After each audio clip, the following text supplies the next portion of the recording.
Title of the presentation is Prevalence of Kyphosis and Long-Term Surgical Outcomes After Cervical Laminectomy. Posterior cervical laminectomy is an established surgical procedure for multi-segmental cervical myelopathy, but is believed to be associated with increased risk of post-operative kyphosis and instability. Currently, it is often combined with instrumentation. The purpose of the present study is to evaluate the prevalence of kyphosis as well as long-term functional and clinical outcome after cervical laminectomy.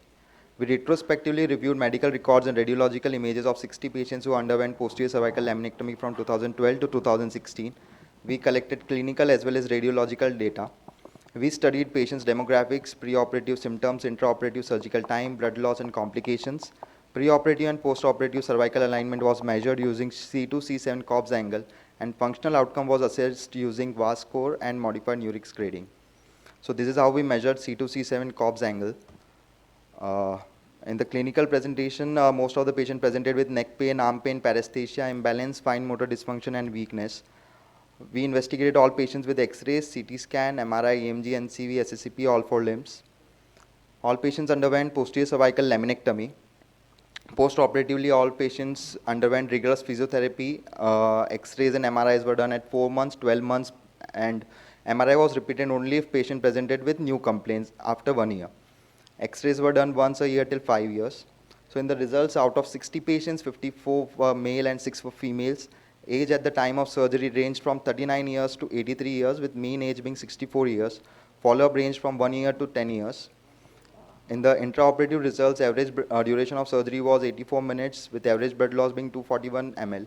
In the intraoperative complication, bleeding was the most common, with 8 cases having more than 500 ml blood loss, with maximum being 800 in one case.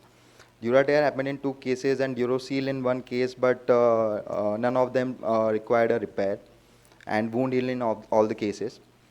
In the radiological outcome assessment, mean pre-op C2-C7 Cobb's was 19-degree lordosis and mean post-op Cobb was 16-degree lordosis, with p-value being non-significant. Maximum difference between pre-operative Cobb's and post-operative Cobb's was 7 degrees, but patient was clinically asymptomatic at 4 years follow-up. One patient had post-operative kyphosis of 2.6 degrees, but patient was clinically asymptomatic at 2 years follow-up. In the functional outcome, mean improvement in modified Nurix grading was from pre-op grade of 5 to grade 2. Pre-operative mean VAS score of neck was 7 and for arm was 5, that improved to post-operative mean of 3 and 1. 3 patients had post-op neuro worsening, out of which 2 improved at 6 weeks. 1 had C5 palsy that recovered partially at 6 weeks. Rest all patients showed good recovery. So these are some cases. One case with a neutral alignment, 2 years follow-up, not showing any increase in instability or listhesis, and showing good decompression. This is the second case with a focal kyphosis. It's 8 years follow-up, no significant increase in the instability or the listhesis. Similar case of a focal kyphosis, 1 year follow-up, showing good decompression.